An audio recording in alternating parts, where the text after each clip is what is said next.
Okay, I'm going to do a quick review of this bike. So, this bike now has done 8,183 kilometers.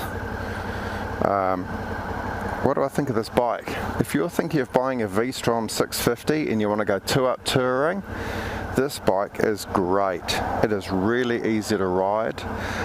It's very forgiving in nature. The brakes are pretty good. They're not the best I've ever ridden, but they're pretty good. Passenger and rider comfort's pretty good. I'm about 6 foot and I've been comfortable on this. We've done rides on it which have been how big? We've ridden it for like 9 hours, didn't we? Or 8 hours? Yeah, we rode it for 9 hours. It was no problem. My wife, she's 5'3", sitting on the back. She's pretty comfortable on there. The bike is fully loaded. We've got panniers full. We've got a big tank bag, got a big box on top of the top box we've got, and on top of that we've got another bag full of food which weighs about 5 kilos. This is a great bike. I put heated grips on it, which is nice, and I put these bark busters on it, but just standard, it's pretty good. The windscreen with this little weird deflector thing, this is the standard thing. Once I adjusted this deflector, the wind buffeting is nothing. Mirrors are good. I thought I was going to have to get extenders, but it's actually got quite narrow bars, so I thought I'd have to get extenders, but these mirrors have been absolutely fine. It's got plenty of power. It's really torquey.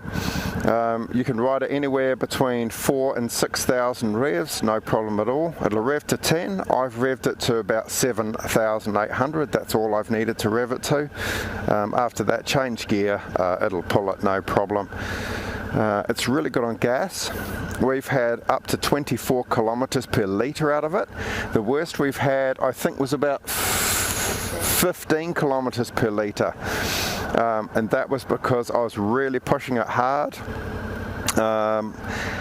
And I don't think the gas was very good either. I think the quality of the gas I bought was a bit junk.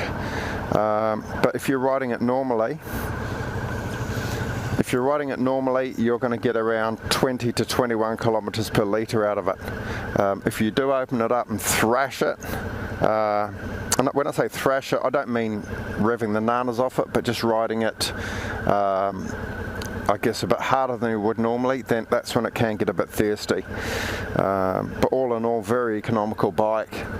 Well, the tyres, the standard tyres that come on this bike are a horror show. They're the, I think they're called Bridgestone Trail Wings, commonly known as Death Wings. Honestly, just take them off. If you get a new bike, just take them off. But I've still got one on the front, that'll be going very, very shortly. They are junk.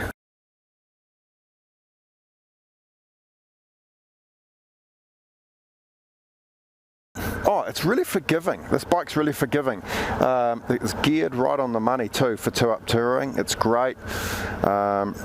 It's forgiving in regards to you can change lines and corners, change gears and corners. It's just really, really good. Now, I haven't ridden this bike on unpaved roads, so I don't know what it's like on unpaved roads at all. It's pretty good on roads, on paved roads it's pretty good.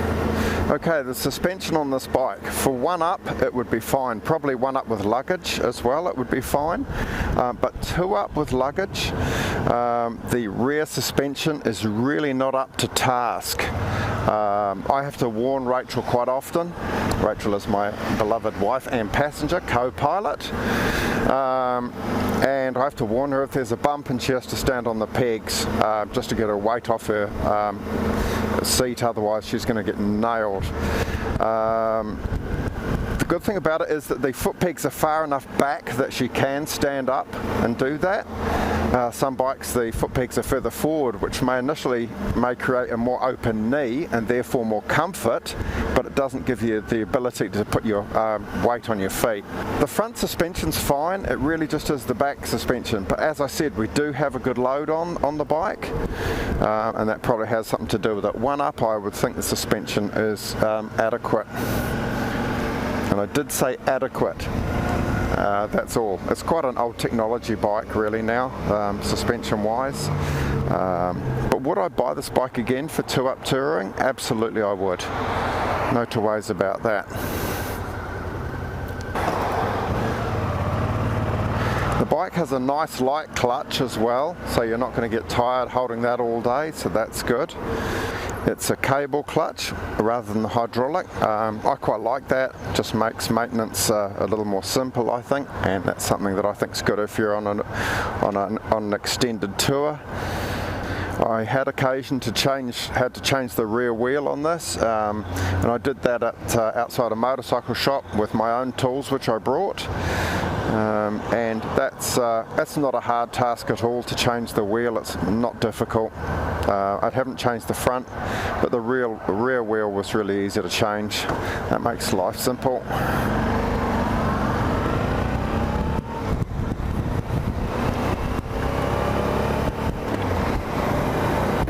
One of my gripes about this bike would be the headlights. This is a bike that is designed for touring. Really, it's a touring bike. Yeah, people call it adventure touring, but like I said, I don't know how this goes off-road. But basically, it's designed to have either 1 or 2 passengers plus luggage and load. But what that can do is it sends the headlights up into the sky, and then you end up blinding people. So you crank the rear suspension up as hard as it'll go, for the preload, but that's inadequate, and you still blind people. So you think, okay, you'll adjust the headlights, right? There are 4 bolts that you have to adjust individually to adjust the headlights. So if you adjust them and then you get back on the bike but you're only 1 up, that's going to be wrong again. That's a gripe I've got. I don't know what the newer models like because they have a new headlight assembly, but this particular model, which is the 2015 ABS DL650 model, it's not really feasible to adjust the headlights. I also own an Africa Twin, the 2016 model, and those headlights are adjusted via one single screw which you can turn with your thumb. Really, I'm hoping the newer model has something a little bit more like that. That would make sense. That'd be about my only gripe for this bike. This particular model has a center stand, or it may have come as an accessory from Suzuki, but it came on the bike when you bought it. It also has the big Suzuki boxes, yeah, and this, as I said, it has the deflector windscreen, came with the center stand, and you really need all those things if you're going to be touring. You need every single one of those things. You need some good boxes. What I like about these boxes is they're actually quite light. They fit on the bike really, really nicely. I haven't noticed them being cumbersome in any way, which is really good. The standard key that comes with the top boxes, that is buttery soft, so you have to be very, very careful not to break the key, and the actual locks on the boxes themselves are quite sticky. Not a good combination. This one also came with these little bars down here, what are they, crash bars or whatever you want to call them. That came on this bike as well, and it also has a deflector to keep stones off of the front of the motor and the oil filter. It's a little plastic shield deflector that comes on this model too.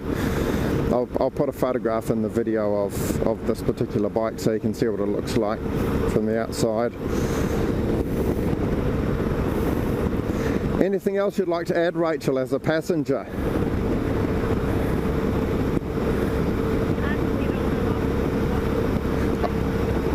Okay, yeah. As a passenger, as a 5'3" passenger, it is hard to get on and off, particularly with the boxes on. And so I hold the bike while Rachel gets on and off the bike.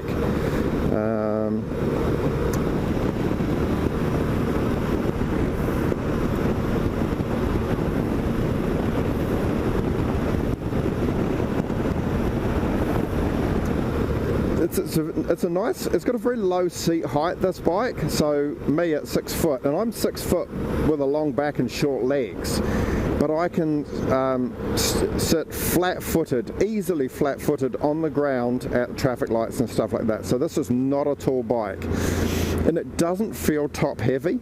I had a V-Strom 1000 2008 model, I think it was, and that felt permanently top heavy. That was really difficult to hold up all the time, in comparison to this especially. So this is very simple to ride. It's quite nimble, good round town I would say as well. Yeah, nice bike. It's not all the bike you would ever want, this bike. It's definitely not that. But it is all the bike you would ever need. Now they are two very different things. So for me, having a bike situated in another country that I'm going to ride just every couple of years, because I'm from New Zealand and I'm just going to fly out to Canada and ride it every year or so, or a couple of years. For the price, this is exactly what I want. It fits the bill. It's very, very good. And as I've said, would I buy another one? Now having put so many Ks on this, would I buy another one? And the answer is a definite yes, without question. Is there a bike that would be better? Yeah, there probably is. The Africa Twin that I've got at home is a better bike in many, many ways, but this is actually easier to ride as a road tourer. It's very, very good. It has more than enough power to pull out and pass, and that's 2 up, fully loaded. It has plenty of power to pass. As you can see by just that little overtaking manoeuvre there with ease. It's a good bike.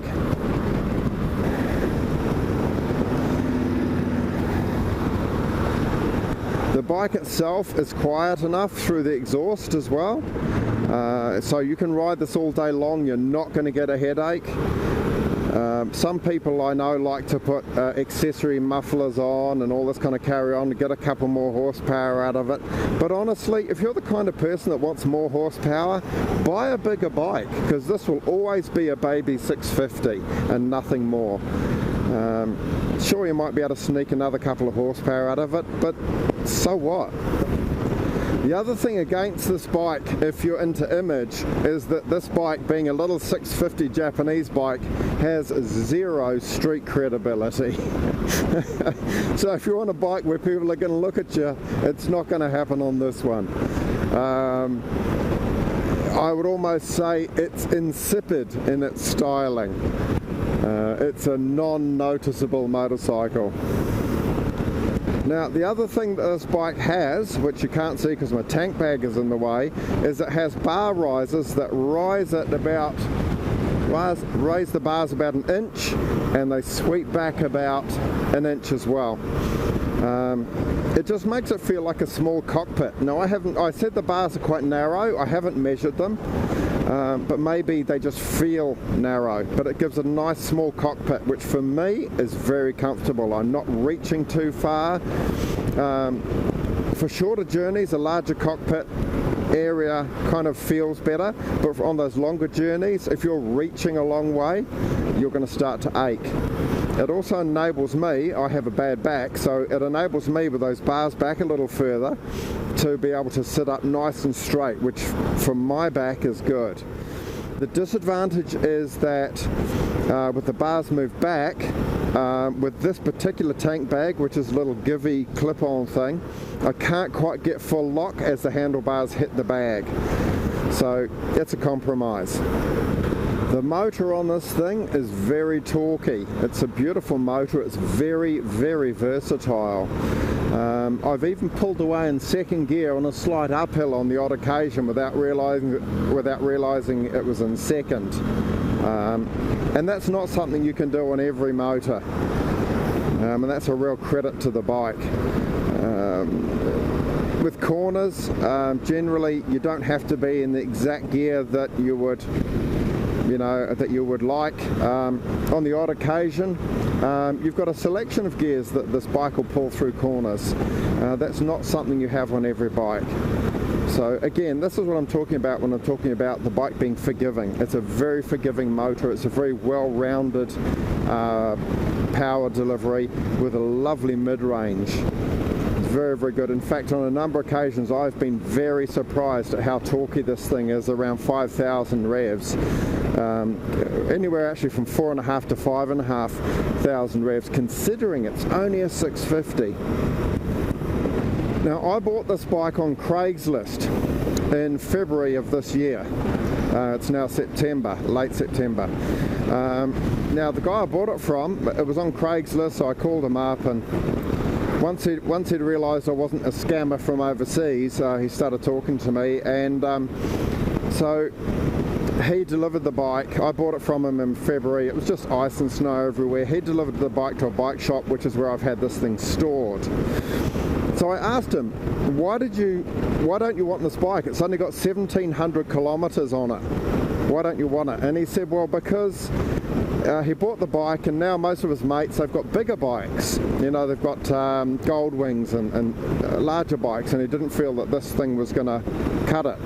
So he rode this two up, you know, with his wife on the back as well. Now, when I picked this bike up, I thought, my goodness, this thing, it's a pretty slow bike. There was very little power. It just wasn't great. It was what I would expect out of a luggage 650. Now, it's my belief that if he had held on to this bike and done a few more 1,000k, he would have kept it, because it took a few 1,000k, maybe 3.5, maybe 4,000k, or maybe a little less, thereabouts, and this motor just freed up. It ran in, and all of a sudden the power is just so much nicer, the motor's so much nicer, it free revs more naturally. It just became a better bike by a mile once it was run in. Yeah, I think the guy should have kept it. He might have liked it.